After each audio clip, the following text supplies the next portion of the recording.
Alex Zane and Tom Felton.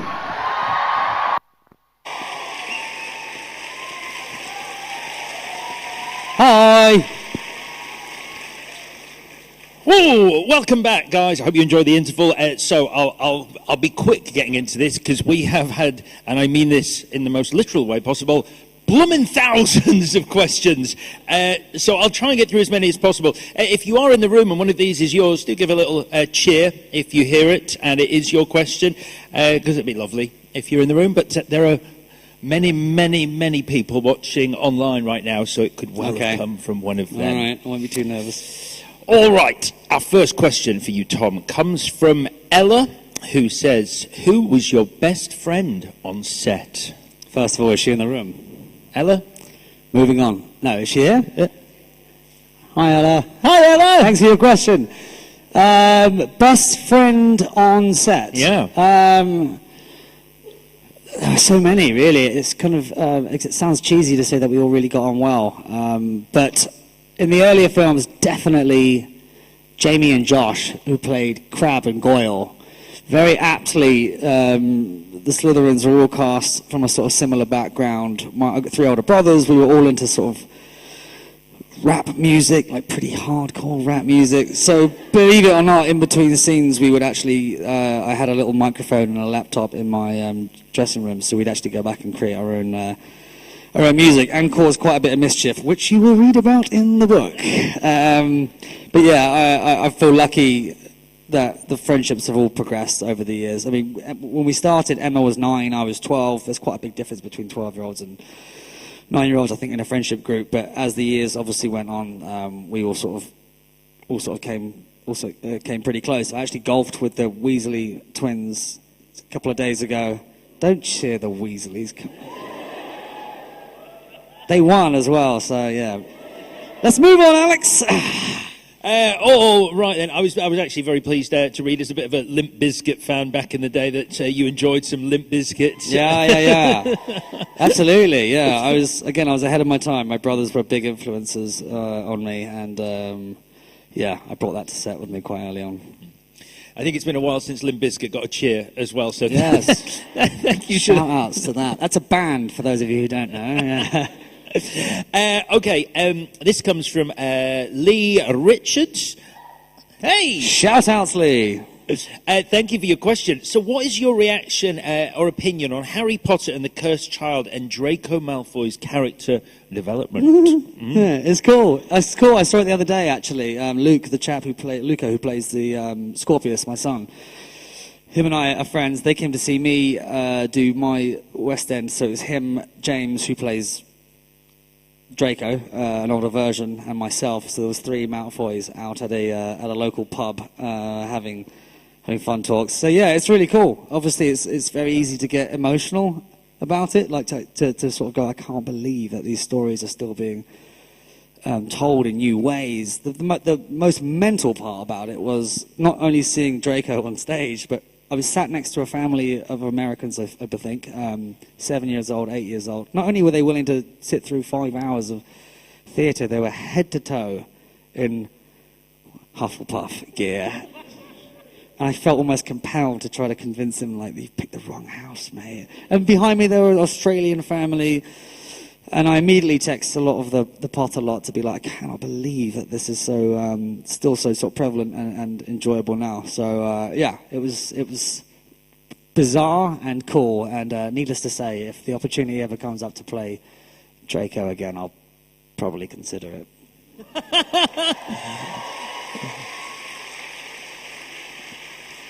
You told me before not to say that because you can't strike the best deal with Warner Brothers if it's out there that you want the role. Yeah, no, I think we're all, I can speak for all of the cast, we're all super proud of what we've done, and everyone's gone on to do other stuff.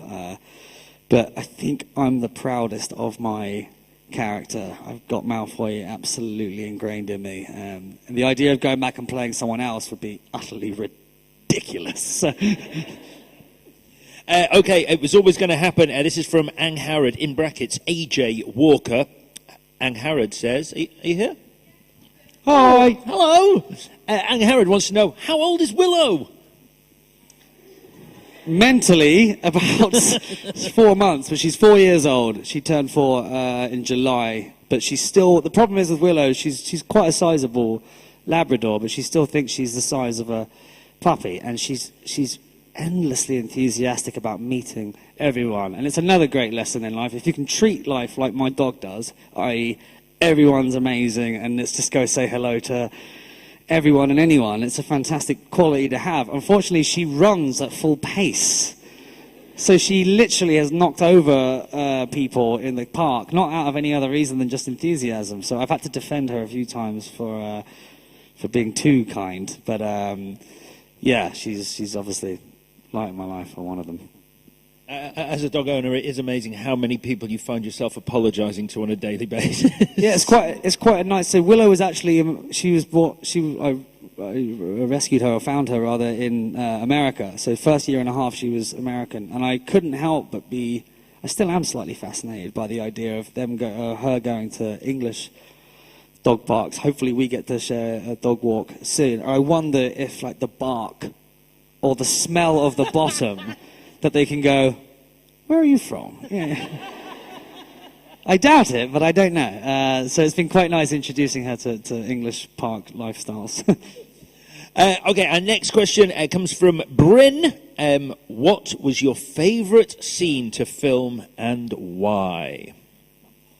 It's almost impossible to pick one. I think it's like picking your best day of your life so far. Sometimes it's hard to put it in one. But I can speak... The dueling club, the dueling scene in the second film with Potter and I having a duel, that was one of the first or last times really that we were allowed to sort of do quite elaborate stunts before further stunt crew were brought in. So there were lots of like cables and wires and stuff, which was very cool. I remember the further dueling scene with Daniel and I in the bathroom. Where we actually get to sort of blow up stuff. And not to ruin the magic too much, but a lot of the time when we did elaborate spells, nothing happened. Or but they added in a lot of stuff afterwards, but this is one of the few scenes where actually, when you said Expelliarmus towards a toilet, it exploded, which was a lot of fun for us at the time, and obviously working with Alan Rickman on that scene. Impossible to pick one, but those are a couple. Chloe asks, this is the next question, what was your biggest challenge as a first-time author? Hey, Chloe! Hey! Thank you for your question. I think putting it to a timeline, also none of it was really a challenge because I wasn't really given too much of a deadline. This has literally been a labour of love over the last few years. It's only just now they've put it into lovely bindings. I'm still amazed that it's here, to be honest with you. But one of the fun parts of it was cross-referencing, like going to Emma, Daniel, and Rupert, and Robbie, and others, and going, not even questioning it. Maybe going like, well, this is what happened, and then going, that's not what happened. This is the reality of what actually happened. So cross-referencing stories with my brothers and my family and all the cast. That's been quite fun, and realizing that either they've got it terribly wrong or I have. But no, honestly, it's been a labour of love, and nothing's been too challenging so far. Thank you for your question. Chloe, okay, so the next person is definitely in the room because Joanna writes, brilliant seeing you in person. Hi, Joanna. Cheers, mate. Hi. Nice to see you too. Hi. Joanna says, out of films and theatre, which do you find more challenging and which would you like to do more often? Oh, again, it's really hard to separate them. It's a bit like watching films for the rest of your life or listening to music. They're both brilliant and they have their quirks. But yeah, I did my first stage production recently. It's a very, very different craft in the sense of when I turned up to attempt to kill Dumbledore and forgot my lines endlessly. We only did that scene for half a day. Well, actually, it was a full day because I kept forgetting the lines, but then that was it. You know, you never ever repeat those lines again. Even the lines of scared Potter or my father will hear about this. They were said a handful of times, and that was it. They were never to be repeated again. It was only years later that A, I saw them, and B, now they've sort of been immortalized in in sort of Potter history, whereas on stage it's the same scene, essentially. It's the same hour and a half scene every single night. And you do get a chance to sort of reflect on what you did the night before. You do get to hone it, and you do get to respond to a live audience. So yeah, it's a hugely different task. I look forward to doing both, to be honest with you. Hopefully one after the other, sort of flip-flop back and forth. Thanks very much, and thanks for your question, Joanna. Okay, MJ writes, What Hogwarts house? Sorry, up there. There. We can see. Apologies. There's hands in the air. Okay, shout-outs. Hey, MJ. So, MJ wants to know, what Hogwarts house is Willow in? Willow didn't write a book, okay? We're here to talk about bloody Willow. It's always... good question. I'll ask her tonight. I think...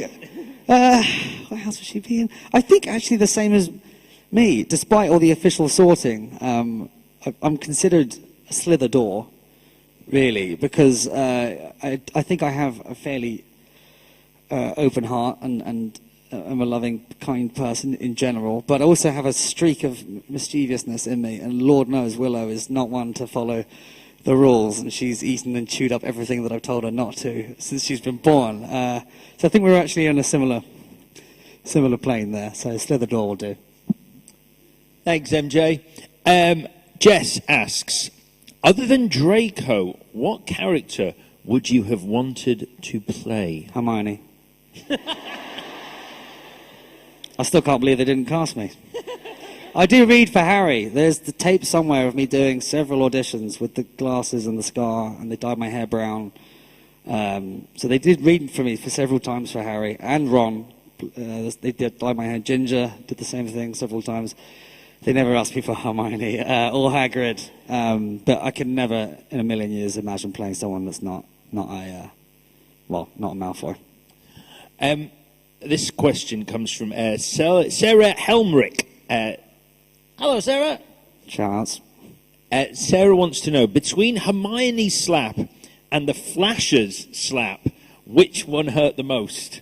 Emma's, definitely. There's a brief story in the book about when I had found out, this is during Chamber of Secrets, I'd found out that in Prisoner of Azkaban there was going to be this, I think it was originally a slap, I think, in the book. It turned into a punch in the film. But I very excitedly went up to Emma to practice this, to be like, this is going to be really cool. I think I was massively into Jackie Chan films at the time, so I thought this would be like my on-set stunt debut. So I asked her to slap me, fully expecting that she would know that it was a stage slap, and she didn't. She just put a table tennis paddle down, cracked me across the face. I walked out slightly teary. So you can imagine my hesitation on the day of filming when they said it's turned into a punch. I was like, yeah, she's got a mean right hook. Don't mess with Emma. Okay, Adriana would like to... Hey, Adriana. Hi. Hello. You, Adriana would like to know, what's the best thing you stole from set? I didn't steal anything from set. We weren't allowed to rob a lot, to be honest with you. I managed to get away with one of Draco's ties, one of his rings. But people also don't realize that after about the third film, there were like security guards, full checking cars on the way out, on the way in, and rightfully so. The reason why all of the beautiful props are preserved at the Leavesden Studios is because we weren't allowed to steal them, which is a good thing. Although we did have an ongoing running joke. We never did it, but Radcliffe did agree that I could tie his hands up, shove him in the boot of my car with some duct tape over his mouth, and wait for a security guard to open the boot.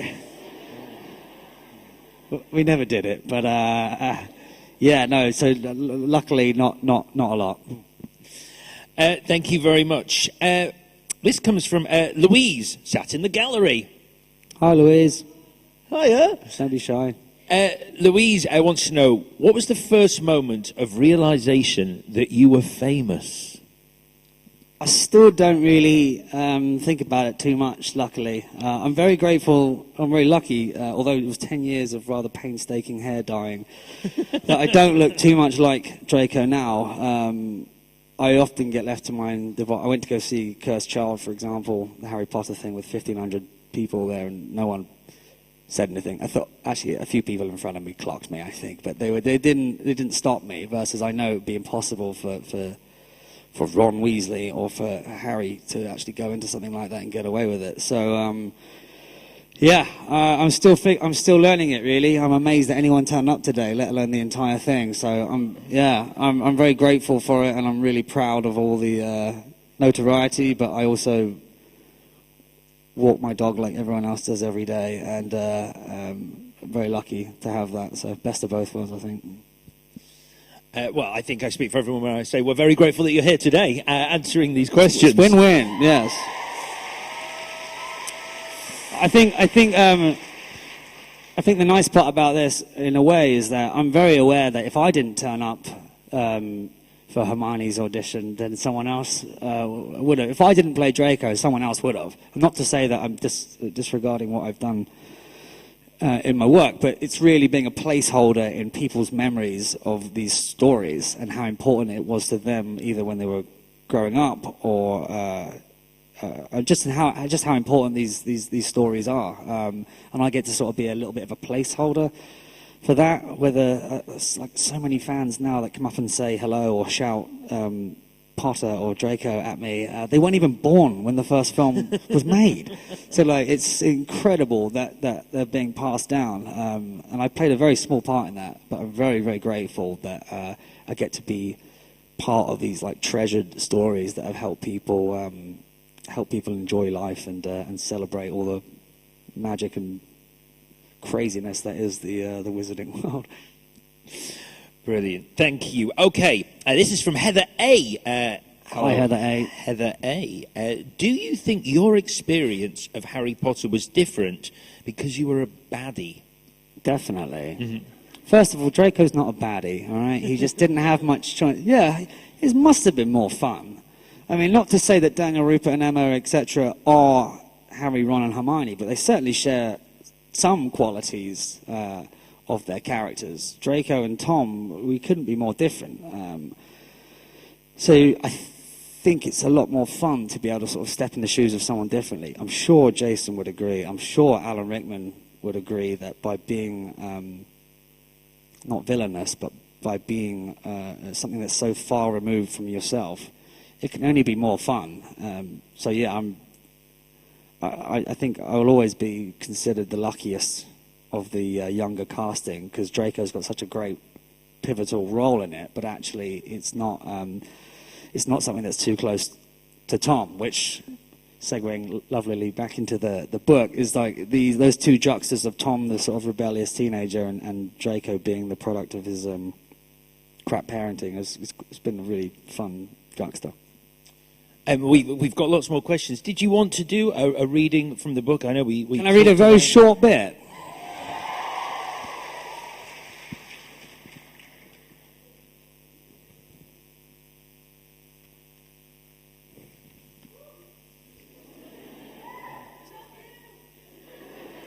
I love you too.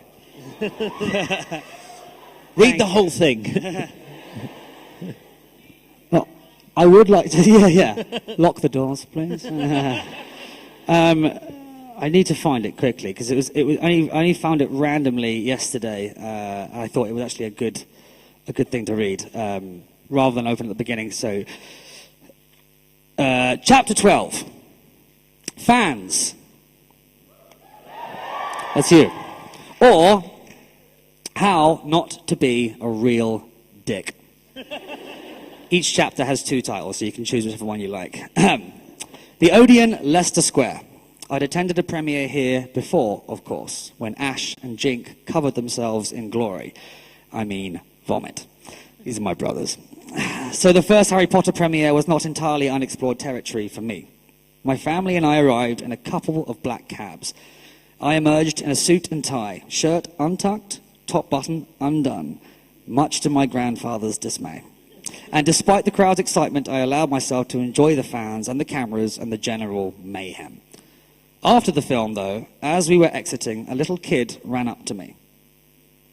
I suppose he was the son of one of the studio bigwigs. He couldn't have been more than 5 years old, and he confronted me with absolute fury in his eyes. So some of the bits of the book are written like a script. So I'm going to read out as the script, just to give you an insight. Exterior, the Odeon Leicester Square. Night, kid.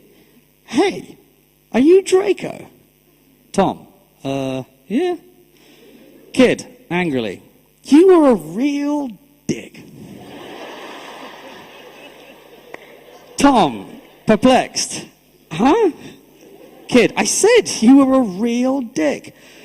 Tom, wait, what? Kid, piss off. So the kid turns his back on Tom in a gesture of righteous indignation and disappears into the crowd. Tom scratches his head, wondering what the hell just happened. I didn't get it, why he was giving me such a hard time. What had I done wrong? Was he criticizing my acting? It was only when I turned around to see my grandpa smiling that I realized this was a good thing. He explained that the boy was supposed to hate me. If a 5-year-old has that kind of visceral reaction to my performance, it meant I must have done something right. The penny dropped, and I realized that the more of a dick I was, the more that kids hated me, the more fun it would be. What I didn't fully understand at the time was that certain fans had difficulty distinguishing between Tom the actor and Draco the character. Understandable in a 5-year-old, but perhaps a little harder to process in someone older. At an early premiere in America, a woman approached me with a steely glare. Exterior, Times Square, New York City, night, steely woman. Why are you such a dick to Harry? Tom, taken somewhat off his guard. I'm sorry, what? Steely woman, can't you just stop being such an asshole to him? Tom glances sidelong, clearly wondering if he can make a sharp exit. But he can't. He's trapped. You're joking, right? It's the wrong thing to say. The woman's steely glare becomes steelier. Her eyes narrow, her lips thin. Steely woman, I am not joking. You don't have to be so evil as some poor guy who's lost his parents. Tom opens his mouth, then he closes it. When he opens it again, he chooses his words with care. Tom, rightio. Okay, good point. I'll do my best to be kinder in the future. It's what the woman wants to hear. Brow furrowed, she nods with satisfaction, turns her back on Tom, and stomps away. In a way, the tendency some people have to conflate the character and the actor is a compliment. I don't want in any way to overstate my contribution to the world of Harry Potter and the effect the phenomenon has had on people's lives.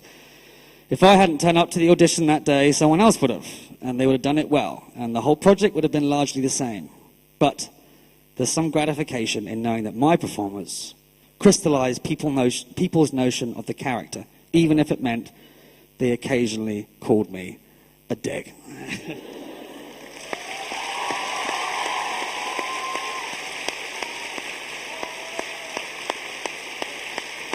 Cheers.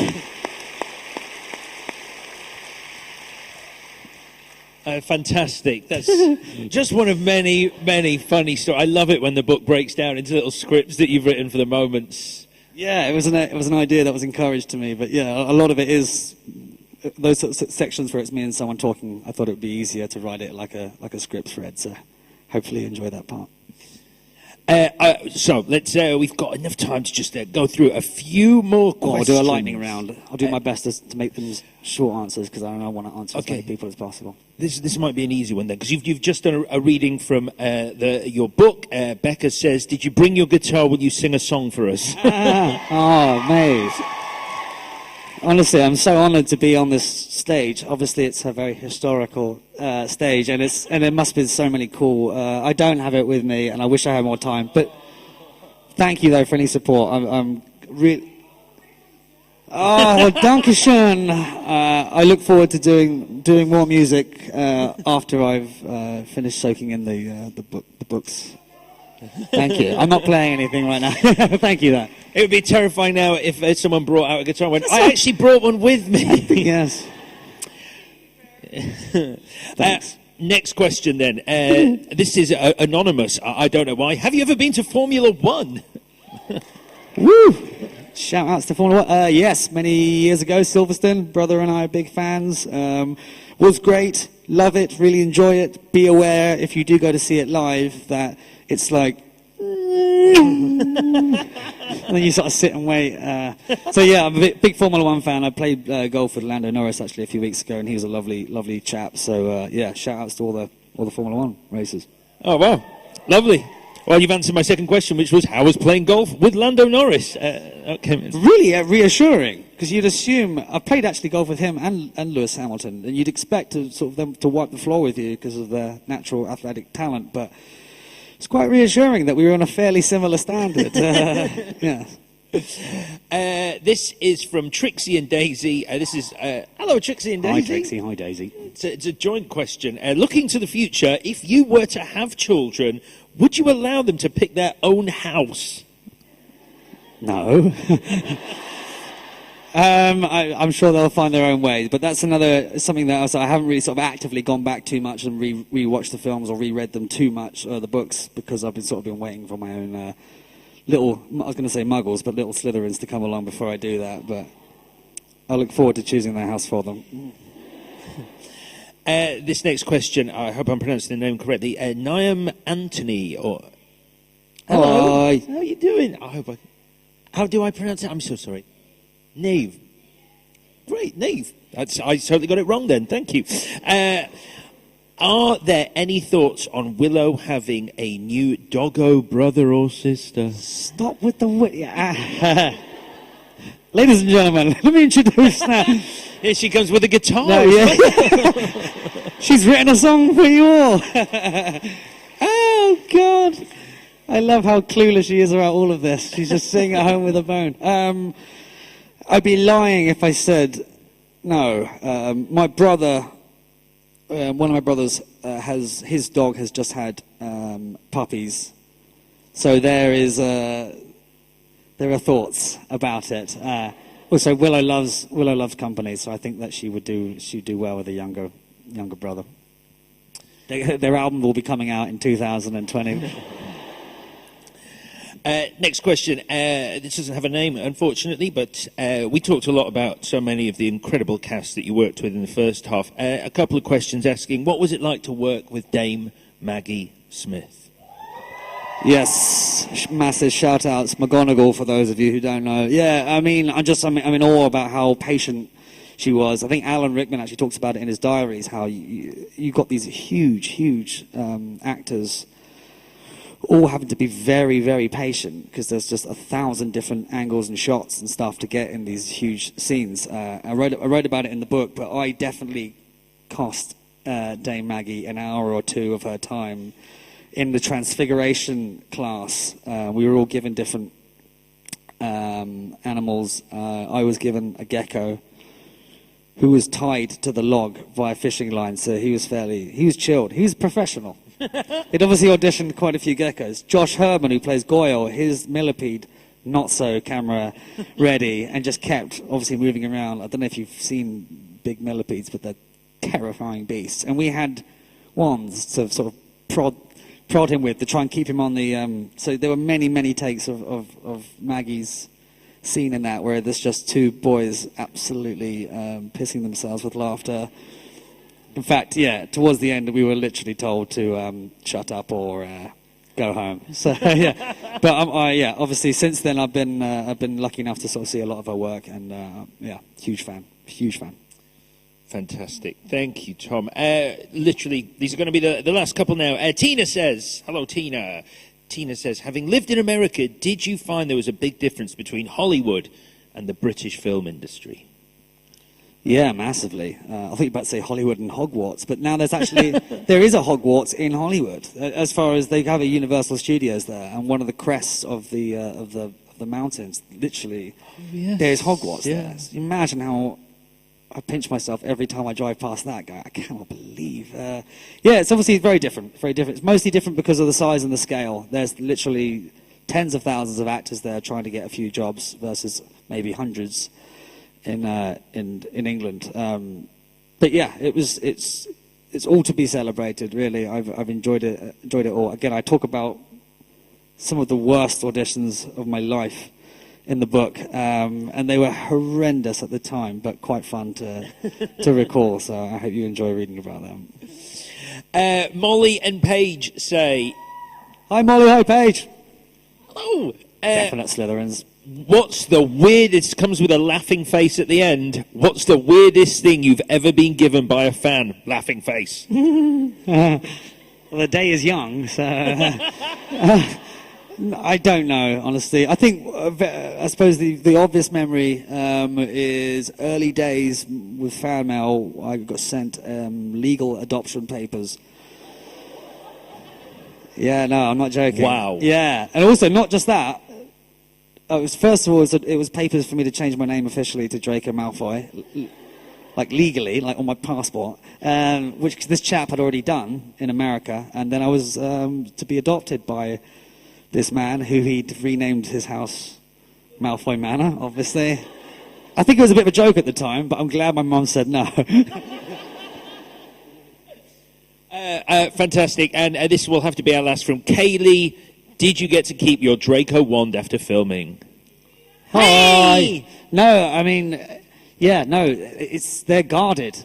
Like, literally, there's 2 wands for each character. That's it. One, the actual one, and I know my actual one because I've dropped it enough times that there's a little nick out of the handle, so I know definitely that one was mine. And the other one is a rubber version because they didn't want us to run around with the actual ones in fear that we'd fall over and stab ourselves in the head with it.